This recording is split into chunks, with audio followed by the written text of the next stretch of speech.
Makan lalat baru lagi. Nih. Kesian kesian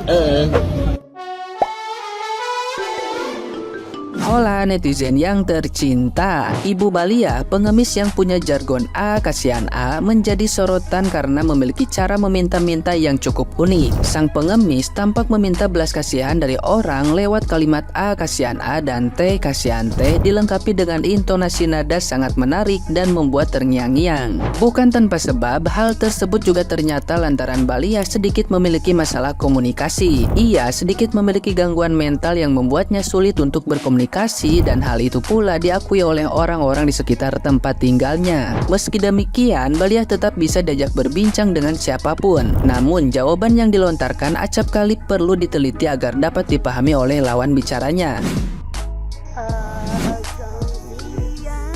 Dalam 3 detik, sebutin apapun yang ibu mau, langsung aku kabulin. 1 kasihan 2 kasihan 3 sekarang mau masuk TV, masuk video. Ibunya kan kasihan. Kenapa? Dimarahin suami, dipukul kepala, yang ini kakinya ditajongin. Suaminya tobat. Jahat banget. Iya jahat. Laporin aja ke polisi. Ya penjara aja. Hah? Iya, uang saya diambil.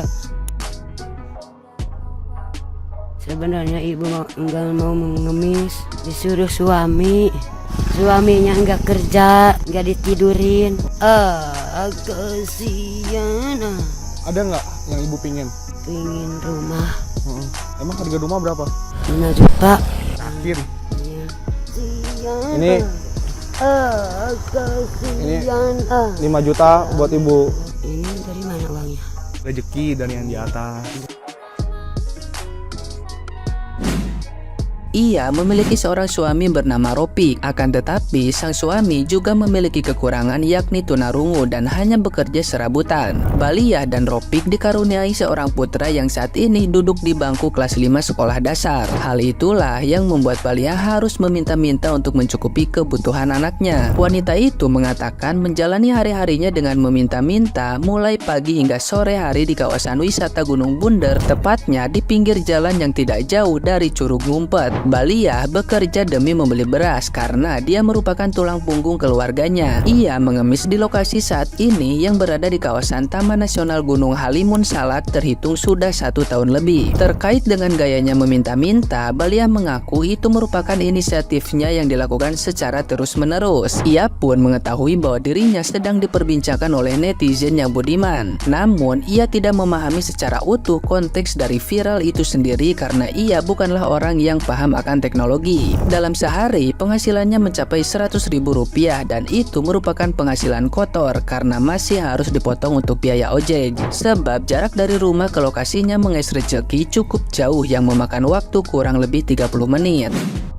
Ketua RT Desa Ciasihan mengungkap keseharian dari Balia si pengemis kasihan yang viral di wisata Gunung Bunder, Bogor. Agus, sang ketua RT, menyebut jika Balia tidak pernah merepotkan tetangga-tetangganya jika tidak memiliki uang untuk makan. Balia lebih memilih untuk mengemis di kawasan wisata pada akhir pekan dan jika kepepet ia berkeliling pemukiman hingga area pasar. Walaupun Balia dan keluarga sendiri merupakan keluarga yang serba kekurangan, namun ia tidak lupa untuk berbagi. Bagaimana tidak, Balia sendiri gangguan mental sehingga sulit untuk berkomunikasi layaknya manusia normal. Agus menyebut bahwa jika Balia mendapat makanan lebih kerap dibagikan kepada tetangganya. Kebaikan Balia juga diakui oleh para tetangganya. Meski Balia mengemis untuk memenuhi kebutuhannya, akan tetapi ia tidak lupa untuk berbagi dengan tetangganya. Diriku aduh, coba diriku saya. Diriku saya. Ayo nanti kan itu dinas. 1.000. Ajakan aku orang. Ajakan aku. Nah yang ini Kasihan Ajakan yuk. Ajakan orang. Benar. Iya, P1. Nah, gimana nih menurut netizen yang terhormat? Silahkan berkomentar ya. Guys, Saya udah baca komentar-komentar netizen tuh ya, pada bilang terngiang-ngiang di otak gitu lagunya. Jadi mohon maaf guys, ini bukan menertawakan ibunya, enggak ya, karena kalau di aplikasi sebelah tuh saya lihat kayak komentarnya agak serius gitu ya, yang mungkin berpikir bahwa kita menertawakan ibunya. Enggak sama sekali ya. Ini tuh lucu aja, si ibunya kan sedang minta gitu ya, kayak meminta gitu, terus yang masnya tuh ikut nyanyi saking udah hafalnya gitu, dengan nada yang walaupun minta tapi kayak diayun-ayun gitu, jadi kayak lucu aja sih guys lihatnya. Nah, banyak komentar yang bilang kok kayak nempel di otak ya lagu ini. Jadi itu bisa terjadi karena gini guys ya, awalnya kan lucu orang terhibur ya, apalagi banyak yang bilang aku padahal lagi habis nangis itu loh Prabowo gitu kan, tiba-tiba muncullah yang viral seperti ini, jadi makin lucu gitu guys. Nah, itu bisa nempel di otak lagunya karena dia pendek, nggak panjang nadanya, dan dicampur tadi lucu, dibagikan di mana-mana, diulang-ulang videonya, jadi kayak langsung mudah untuk kita ngikutin nada demi nada. Makanya saya juga kayak kok yang makanya saya pengen buat video ini kayak kasihan. Kayak sesimpel itu guys. Kalau kalian gimana komentarnya guys untuk video ini? Ya lucu aja gitu loh. Udah stop dah, nggak usah lagi bikin parodi kasihan gitu. Soalnya yang bilang begituan udah nggak kasihan lagi bang, udah pada kaya dia, udah banyak banget yang wah datang sana bikin video-video sana, kan dikasih duit juga tuh ya, dari cuma sekedar potongan lagu-lagu begituan ya, bukan sok asik ya, tapi ya si ibu itu kadang-kadang ya jangan-jangan lebih besar penghasilannya daripada kamu, jadi lu yang dibilang kasihan lu kasihan emang begitu. Aduh kok cringe gitu ya. Tapi memang video begituan udah pada cringe man ya, jadi cari deh ide-ide yang lainnya, apalagi akun-akun besar. Ngapain sih ikut parodi-parodi kayak gitu ya kan? Tapi minta maaf nih, gue bukannya jadi ngatur-ngaturnya, cuman ya mendang-mending aja sih. Iya, ngakak loh, lucu ya, kayak sampai diparodiin di mana-mana gitu ya.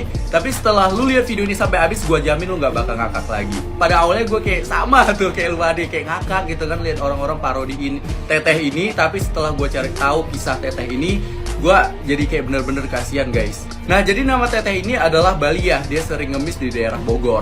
Setelah seharian mengemis, biasanya mendapatkan 100 ribuan. Nah, tapi 100 ribu dipotong 70 ribu untuk naik ojek ke sono pulang balik tuh. Nah, itu artinya per harinya cuma bisa dapat 30 ribuan. Nah, tahu nggak kalian, teteh ini juga punya anak yang sekarang duduk di kelas 5 SD. Dia juga punya suami yang mempunyai kekurangan, yaitu tunarungu. Nah, teteh Balia ini juga mempunyai gangguan mental. Hal ini pun membuat teteh Balia sulit berkomunikasi. 30 ribu itu 10 ribunya buat jajan anaknya, 4.000 untuk wifi, koin wifi, dan juga sisanya beli beras. Ya beginilah keadaan WNI yang sesungguhnya. Sementara bangsa asing datang ke sini diselundupkan dan mereka malah membuang-buang beras. Ini alasan kenapa orang Indonesia banyak yang menolak imigran ilegal ini, karena ada terjadinya gesekan sosial. Orang sono diselundupkan ke sini kerjanya makan tidur berak beranak, dikasih uang lagi. Bayangkan kita dipaksa untuk menerima, sementara Australia yang meratifikasi pengungsi menolak karena mereka sekutunya negara yang membentuk organisasi tai kucing itu. Lihat sekarang sudah 3 bulanan, tapi organisasi tai kucing itu nggak bisa memberhentikan Zionis Israel menyerang Palestina.